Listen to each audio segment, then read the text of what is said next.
নমস্কাৰ ছাৰ বাইদেউসকল। মাননীয় মুখ্যমন্ত্ৰী ডক্টৰ হিমন্ত বিশ্ব শৰ্মা ডাঙৰীয়াৰ ঘোষণাৰ পিছতে অসম চৰকাৰৰ বিত্ত বিভাগে ৰাজ্যৰ চৰকাৰী কৰ্মচাৰী আৰু পেঞ্চনাৰসকলৰ ছেপ্টেম্বৰ মাহৰ দৰমহা আৰু পেঞ্চন অহাকালি অৰ্থাৎ 23 ছেপ্টেম্বৰৰ পৰা মোকলাই দিয়াৰ বাবে আজিৰেই WT মেছেজটো প্ৰকাশ কৰিছে। এই WT মেছেজৰ জৰিয়তে অসম চৰকাৰৰ বিত্ত বিভাগে ৰাজ্যৰ প্ৰতিখন জিলাৰ ট্ৰেজাৰী বিষয়াসকলক ৰাজ্যিক কৰ্মচাৰীসকলৰ দৰমহা আৰু পেঞ্চন অহা 23 ছেপ্টেম্বৰৰ পৰা মোকলাই দিয়াৰ বাবে নিৰ্দেশ দিছে।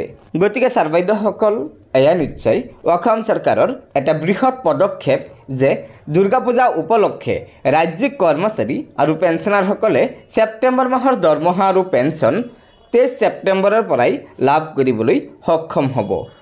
ছাৰ বাইদেউসকল, আজিৰ আমাৰ আন এটা গুৰুত্বপূৰ্ণ খবৰ হৈছে চৰকাৰী বন্ধৰ ওপৰত।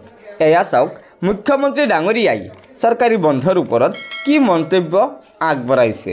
অহাকালি অসমৰ সকলো স্থানতে বিদ্যালয়, মহাবিদ্যালয়, বিশ্ববিদ্যালয় বন্ধ থাকিব।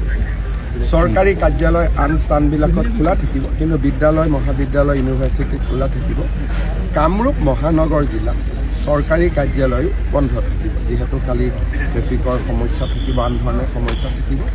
আৰু কালি সকলোতে যিমান চৰকাৰী অনুষ্ঠান আছে, কালি সকলোতে আমি জুবিনক স্মৰণ কৰিবৰ কাৰণে আমি অনুৰোধ জনাইছোঁ। হয় ছাৰ বাইদেউসকল, এই দুটাই আছিল ৰাজ্যিক কৰ্মচাৰীসকলৰ বাবে থকা আজিৰ গুৰুত্বপূৰ্ণ খবৰ। গতিকে লগৰ বন্ধুবৰ্গক এই ভিডিঅ'টো শ্বেয়াৰ কৰি আজিৰ এই গুৰুত্বপূৰ্ণ খবৰকেইটা জনাই দিব। ধন্যবাদ। জয় আই অসম।